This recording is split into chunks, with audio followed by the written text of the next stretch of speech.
আসসালামু আলাইকুম সম্মানিত দর্শক বন্ধু, কেমন আছেন সবাই? এটা হলো মসজিদ। তো মাত্র বের হলাম নামাজটা শেষ করে। মসজিদের চতুর্পাশটা একটু দেখেন,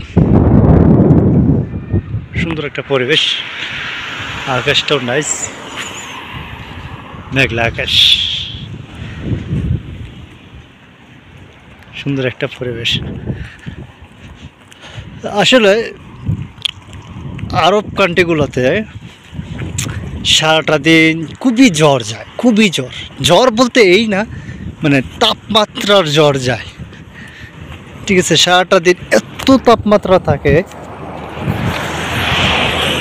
যে বলার বাইরে, এত পরিমাণে তাপমাত্রা। আর এই আমার অঞ্চলটা হলো বর্তমানে এটা হলো একটা ট্যুরিস্ট একটা এলাকা। আমরা বলতেছি এখানে কিছুই তো দেখা যাচ্ছে না, এখানে এটা ট্যুরিস্ট হলো কীভাবে? যে আসলে এটা একটা টুরিস্ট, কারণ এখানে আপনার 12 মাসের মধ্যে আপনার 9 মাসেই এটার আবহাওয়াটা এই সিস্টেমের থাকে। বৃষ্টি, কুয়াশা, তারপর রোদ, এরকম সিস্টেম। এটা হলো একটা লেডিস টয়লেট এবং পুরুষ টয়লেট, মানে দুটোটাই আছে একসাথে, কিন্তু ভাগ ভাগ করা আর কি। তো এটা আর কি পাবলিক টয়লেট, যে কেউ ইউজ করতে পারে। তো এই আর কি অবস্থা। তো সুন্দর পরিবেশ, তো বা তাই চাইলাম যে আপনাদের সাথে একটু শেয়ার করি। তো এটা হাইওয়ে রুট, এটা হলো সালালা টু রকিয়ত। সালালা থেকে প্রায় 100 কিলোমিটার ভিতরে বর্তমানে আমি আছি। তো আমি আছি জাবালে।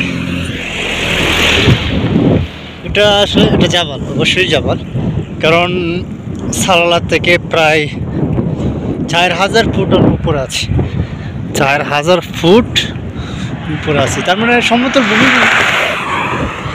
ও মাই গড, গাড়ির পাওয়ার কতটুকু দেখতে পাচ্ছি, প্রচুর স্পিড এখানে, খুব সাথে প্রায় কিন্তু এখানে অ্যাক্সিডেন্ট হয়, কারণ যারা ওমানি আছে।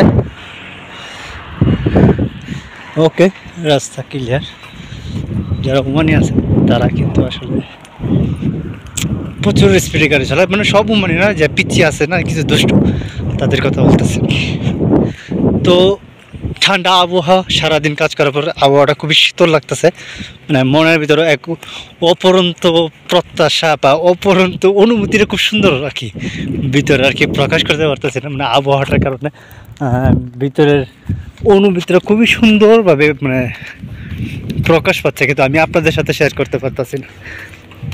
তো যাই হোক, এটা কিন্তু এখন বাজে 7টা প্লাস, 7টা 11 বাজে।